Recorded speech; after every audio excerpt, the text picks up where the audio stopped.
Poe's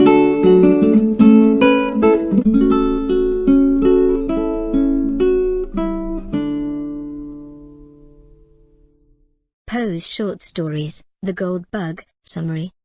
The Gold Bug first appeared in 2 installments of the Philadelphia Dollar newspaper in June 1843. Poe won a $0 prize for his submission of the story to a contest held by the periodical's editors. It quickly became the most popular of his works, surpassed only by The Raven as a commercial success. The story is told by an unnamed narrator, a physician on whose word we can presumably rely. It concerns an extraordinary treasure hunt, conducted by its main character, William Legrand, that took place many years before the present time of the narration. Legrand, we are told, was a descendant of an old Huguenot family from New Orleans. Like Poe himself, Legrand was well educated, but having experienced some unspecified reversal in his financial fortunes, he was, at the story's start, a poor man. He was also something of a misanthrope, living in voluntary seclusion in a small hut that he built on Sullivan's Island a short distance from the Atlantic coast city of Charleston, South Carolina, with his servant, the freed slave Jupiter, and a Newfoundland dog. We are told in advance that Legrand was given to sudden mood swings, alternating between enthusiasm and melancholy. Legrand was visited at his abode by the narrator on an unusually cold day in October, and the narrator was at first pleased to find his host in an elevated mood. Legrand was excited by his recent discovery of a rare gold bug, a scarabaeus or beetle, that had distinctive markings on its shell. He could not produce the specimen at the time, however, because he had lent it to a lieutenant at nearby Fort Moultrie. Legrand said that he could draw a picture of the insect for the narrator, but finding no paper in the drawer of his writing desk, he took a scrap of what turns out to be parchment from his pocket.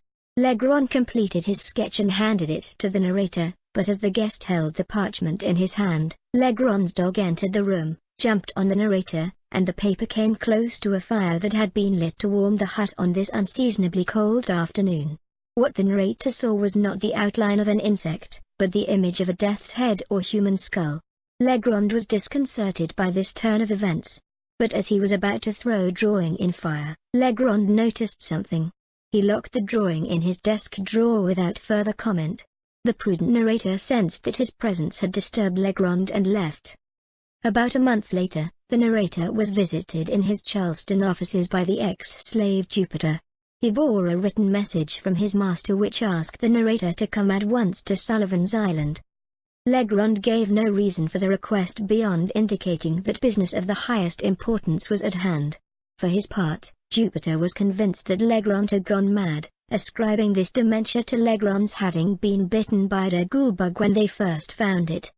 The narrator agreed to go to the island, but when he saw a scythe and some shovels in Legrand's skiff, he became alarmed. He nevertheless went to Sullivan's Island to prevent this madman from doing harm to himself or others. Arriving at Legrand's humble abode, the narrator found his friend in an excited state of mind.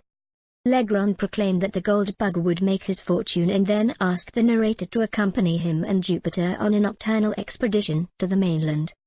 By this juncture, the narrator was sure that Legrand was indeed gone insane. When he asked about the purpose of their excursion, Legrand's reply was merely "we shall see." The 3-man party proceeded in the skiff to the nearby mainland. With Legrand swinging the dead gold bug on a string attached to a stick, they used the scythe to cut through dense vegetation and finally arrived at a tall tulip tree. Legrand ordered Jupiter to climb the tree up to a certain branch, taking the gold bug with him. On the 7th branch up, Jupiter found a human skull nailed into the bark. Legrand directed him to drop the gold bug through the skull's left eye socket. The gold bug landed on the ground. Legrand marked its location with a wooden peg, and then used additional pegs to triangulate a spot some distance away from the tulip tree. The 3 dug a deep hole with the spades they had brought at the appointed spot, but they found nothing.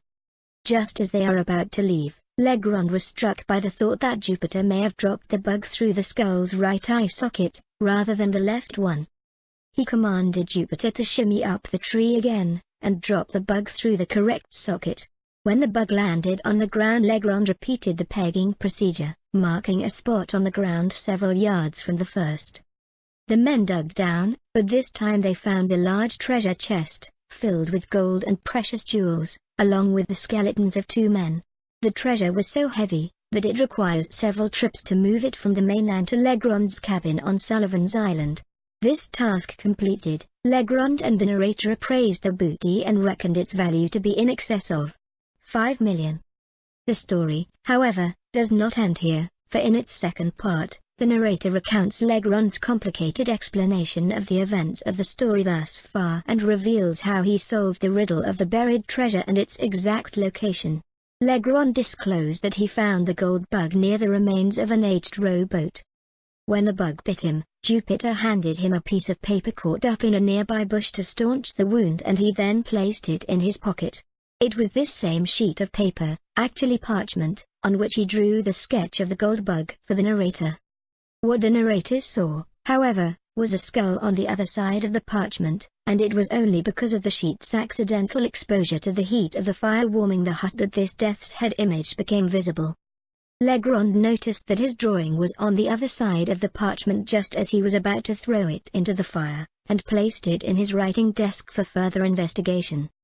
After the narrator's departure on that cold October day, Legrand took the parchment out again. In addition to the skull, he uncovered an image of a young goat, or kid. Knowing that the parchment was found near a decrepit longboat, Legrand reasoned that the kid might be a symbol of the infamous pirate Captain Kidd, who frequented the waters around Charleston many years ago. He recalled that Kidd was rumored to have buried a huge amount of treasure during his criminal career, that these rumors had persisted for years, and that no such treasure had ever been found. To Legrand's mind, then, there was cause to believe that the parchment might hold clues to the location of the pirate's booty. Legrand then told the narrator that he found a set of additional symbol markings on the parchment. He recognized that the markings might be a cryptogram, in which each symbol stands for a letter of the alphabet. Legrand reasoned that because Kidd was not an educated man, the cryptogram was probably in English and not overly complex. Using standard puzzle-solving methods, and his explanation presents the reader with a fast lesson in the ABCs of cryptogram solution, Legrand first developed a table based on the normal frequency distribution of letters and letter combinations, and then substituted letters of the alphabet for each symbol. After further adjustments for blanks between words, he arrived at a message that read, "A good glass in the Bishop's Hostel in the Devil's Seat, 41 degrees and 13 minutes, northeast by north, main branch 7th limb east side, shoot from the left eye of the death's head, a beeline from the tree through the shot 50 feet out." From here, Legrand reported, he tried to determine what Kidd meant by Bishop's Hostel and the Devil's Seat. Based on information supplied by an aged female slave, Legrand deduced that Bishop's Castle was not a man-made structure, but a rocky outcropping. On a solo expedition to the scene, he found the Devil's Seat to be a place on the rocks where it was impossible for him to maintain his balance except in one position. Taking this position and using a good glass or telescope, Legrand saw a clearing in the treetops, and the white spot on the branch of the largest tree in view, which was, in fact, the skull. He confirmed this by noting that the skull was visible from no other attainable point of view than that afforded by the narrow ledge upon the face of the rock. Legrand then explained that the skeletons belonged to 2 of Kidd's men, who were killed by the pirate captain after digging the trench in which the treasure was buried so that they would never reveal its location. Why did Legrand take the gold bug along with him? The answer is that the gold bug itself was superfluous. Jupiter could have dropped any small, heavy object through the left eye socket and realized the same result. But Legrand was disturbed by signs that the narrator doubted his sanity, and decided to punish him with a little bit of sober mystification. Thank you.